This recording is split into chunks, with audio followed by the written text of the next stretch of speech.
Welcome to the Colorado Real Estate Leaders Podcast, brought to you by Trailstone Insurance Group, bringing you interviews with Colorado's best real estate and mortgage professionals, empowering you to understand the current trends in the housing market so you can make the American dream your reality. Enjoy today's episode. Well, it's a great day in Colorado, and welcome to the Colorado Real Estate Leaders Podcast. Today we have with us Lauren Creadick, who's a broker associate with RE/MAX Professionals. Lauren, welcome to the program. Hi, thank you. It's good to be here. Yeah, I'm excited to talk with you because everyone has their own perspective of success and serving their clients, and I always love to hear what their perspectives are. So get us started with telling us a little bit about your story, your background, and how did you get into the real estate industry? Of course, yeah. So, my background, my story, I'm a Colorado native, lived here my whole life, born and raised. I actually come from a family with a mom who is a teacher. So, just being kind of raised a little bit to kind of help others in that aspect. I went into the service industry business, hospitality, for a while. So, I kind of just was living that life, serving the public, being their ear, as a bartender, you're kind of their listener for their lifestyle. And when I was in that, I started hearing just, a lot about the market, a lot about real estate. And I started to think, I think that's something I would be good in as well. So really started my hand in that, worked as a leasing consultant for a while. And then after that was kind of not, up to my speed and wanting to go more, I jumped on the real estate board. So that's just kind of where I'm at. I love helping people. This is like one of the biggest decisions in their lives, and to be here to guide them and help them through this amazing experience is something that I truly take a lot of joy out of. Yeah, I think you're exactly right. And I want to kind of dive in a little bit deeper on the whole being exposed and having a background with your mom being a teacher. So you probably find yourself not telling, but teaching, not, hey, here's this house, buy it, but more like, hey, what do you think? And here's what to consider. And here's some things that I know about the area or the market. And you being a native can really help kind of bring that tour guide / teaching guide. So how do you use the teaching and educating and in serving your clients? Yeah, I definitely agree with that. A lot of agents out there, it really is the hey, buy a house for me. I'm going to tell you this, I'm going to tell you that. But, coming from the teaching side, I know that as first time home buyers, or even, anyone who's bought before, it is, the market's always changing. So every opportunity is always a teachable moment. And I like to make my clients feel comfortable with teaching them, how the market works, when interest rates are up, how the money moves, because, it's not only about just a property and a home and about, paint and carpet. It's all about, what you're investing in. And not only are you investing in money, but you're investing in your family, you're investing in your time, you're investing, with real estate, your life. So I love to be the one that gives them the teachable path of it so that they start to feel like they're a part of the knowledge as well. I never want a client to walk away feeling as if they weren't informed enough or questions weren't answered. That's where people start to get nervous. Yeah. It's an exciting time. It's a nervous time. But if I'm there to be able to, be their advocate 100% and also teach them what I'm doing instead of just, hi, this is what I like, instead of a text, this is what I'm doing today. I'll send you this, sign it. That's just, right. That to me is, yeah, that to me is just so impersonable. Yeah. Because half the time people are like, okay, I know how to read a document. I know how to sign a document, but what the heck am I reading? Right. Yeah. And what the heck am I signing? And what does it really mean? You can look at how many times do we scroll through those things online that says at the end you have to check the box that you read it. We didn't read it. And if Oh, we glanced at it, we didn't understand it. So talk to me like it's almost like talk to me like I'm a fifth grader, not talking down to me, but make the concepts so easy to understand that it's like, oh, well, why didn't they just tell me that in the first place? I think that's a huge piece. And I can tell you are not this way, but I'm sure we all have experienced working with someone in some industry that is very overbearing, and you almost feel intimidated to ask a question because they're just going to make you feel bad, and so it needs to be a two-way street of communication. Yes, and yeah, I definitely agree with that. I make it a point that clients know, like, I work for them, like I am working for them. I am, they're my bosses. Yeah. Because a lot of the times I think people do just get nervous of being like, they're thinking I'm there just to tell them what to do, but really I'm like, no, I'm like, you guys are here to tell me what you want me to do, because I'm the one in your corner. I don't ever want them to feel, less or unimportant, if that makes sense. And throughout the transaction, there's going to be decisions that need to be made. And if you can lay them out for the client and go, okay, here's where we stand. We have to do this thing. Now, here's something to consider to doing it this way or that way.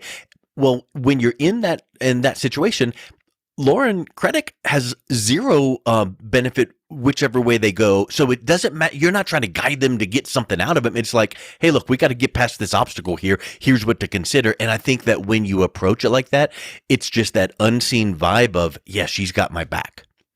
Exactly. Yes. Always got your back. Yeah. And with those decisions being made, obviously I'm not going to sit there and be like, what do you want to do? Like, yeah. I'm going to tell them, here's what happens if you choose this option. Yeah. Here's what happens if you choose this. You weigh the pros and cons, but at the end of the day, it's their decision of what, they think is best for them. Obviously, a lot of the times people ask, well, what would you do? What would you do? And I tell them my honest factor of, in my situation, in my life, this seems a little bit better for me. It could be different for you, but I always want to give them advice and not just hold them options dangling a what if question. I'm going to be there to help guide them as well.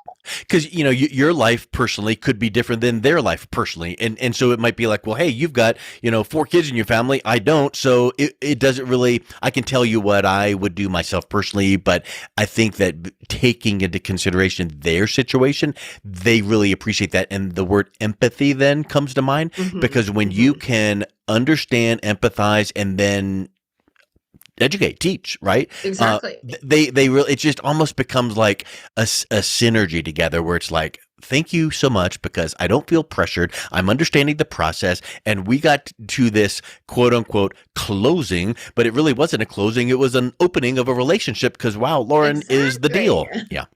I love that you said that it's not actually a closing, it's an opening of a relationship. That's exactly how I put it to one of my clients that we closed last week. Oh, wow.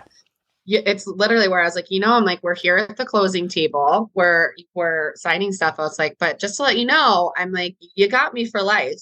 Yeah. If you have questions, like I'm here. I'm like, so, I was like, this is more so open communication. Never stop calling me. I will never stop, contacting you. Cause I think a lot of the times there's a lot of agents out there that really only care about the closing table. They really only care about the money they're getting. And then clients don't hear from them again. I have a few friends that I even asked, they bought homes, years back, and I asked who their realtor was, and they couldn't even remember their name. And that's something I strive to not be, where I want them to always remember my name. And this is definitely the beginning of a great relationship for years to come. Well, I think statistically, if you were to find some organization, I know it exists out there, but what percentage of people that bought a car would go buy a car from that same person again? And many of them are like, I don't know, I just don't. Or same with real estate agent. And it's like, wow, if you just keep in touch and treat people right and be available, it's not rocket science. Is not hard. It's just like, I've said this a whole lot, and if you like it, you can steal it for sure. But, you hear about B2B, business to business, or B2C, but in reality, it's H to H. It's human to human. Just treat people like real human beings and teach them and educate them like we've been talking about. And they feel that and they appreciate that. And, every time that you call them up, it might just be to chit chat, not to go, do you want to buy something from me? It's just like, wow, that is a relationship. Yeah, that's a thing too, where it's like you try and be personal. You want to know, their birthdays, and you call them when something special is going on. And I liked your H to H analogy. We say something that, oh, try and get a belly to belly meeting, Yeah. which sounds kind of weird, belly to belly, but That's it's old kind of like, school. yeah, It's old school. Yeah, it's like it's old old fogey, school. old dudes that smoking the cigars. You think about Yeah, belly to belly, but in belly to reality, belly. it's don't hide behind the email and text. Yes, email and text are helpful, but when Lauren can pop by and visit or drive you around or even do a Zoom where you can see, that is developing relationships. So makes me think of this. You mentioned you're a Denver, Colorado native. Does that give you an upper hand in the Denver metro market, or do you do other things to make sure that you are really dialed into the market so that you're really serving your clients best? Yeah, so I think being a Colorado native definitely gives me an upper hand in the market. I've lived in the heart of Denver. I've lived south of Denver in Littleton. I've lived north of Denver. So I really have been not only, selling and, listing stuff in that area. I've lived there and I've experienced different locations. And a lot of the times, I try and keep up on my knowledge of, what's happening in Denver or what's happening around the surrounding areas, because you have clients out there that, they're looking for a place that has a park nearby, a pool in the community, somewhere around that they can take their kids to, something that has good events. I want to stay up on the current events, whether it's in the heart of Denver or outside of it, because I think, a lot of people are moving to Denver, but a lot of people are moving to not just Denver, but Colorado Yeah, and the outside areas of that as suburb well. area. Yeah. And I think too, it's just I try and go and I try and experience it myself of, we have so much, live music and different arts events and different, I think Colorado is one of the biggest kind of local business areas that I really, really love and strive to be a part of, just because that way, the more information I can give to my clients about different areas and all these things that are included, it doesn't make you feel just like you're buying a house, like you're buying a home and you're buying the experience of the Yeah. neighborhood and area you live in, and to, raise a family in, be single in, be you in. You know, that reminded me of something I said to someone literally 2 hours ago. And it fits really nicely in with what you just said. And I was making the point to them, like, hey, in business, do you have 10 years of experience, or do you have 1 year of experience 10 times over? And the difference is, if you have 1 year of experience 10 times over, you're not learning, you're not taking continuing ed, you're not improving yourself, you just are punching the clock. But if you have 10 years of experience, you are growing and learning and improving. Same with what you just said. Oh, yeah, I'm from the Denver area. Does that mean I'm an expert in it? Nope. Because you could be sitting back on the couch with a remote for 10, 15 years, just saying I'm from here. But you're out there in the community learning and picking up little nuances, learning little tidbits to tell your clients. That's someone that's engaged, that's, being a real help to your clients.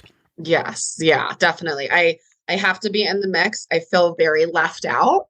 Big FOMO if I'm not, just in Yeah. life. I have FOMO of life. So I really like to be in the mix and, offer that to other people as well. I love it. So obviously, everyone only has 24 hours in every day, and you want to be there at all times for every single client.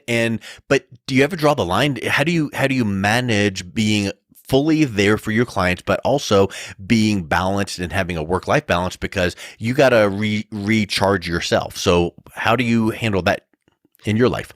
Exactly. Yeah. Work-life balance is always, it used to be a lot more of a struggle for me. When I started in this business, you go from working different jobs or careers where you have that set 9 to 5 schedule, and then you walk into real estate and, you're kind of working for yourself and you make your own schedule. So I think at the beginning, I actually had a little bit of faults where I was almost spending too much time just with my life. Um, and realized, well, no, it needs to be more about not just your life. It needs to be more about work. Then I was spending too much time with work and never having Like a life. seesaw.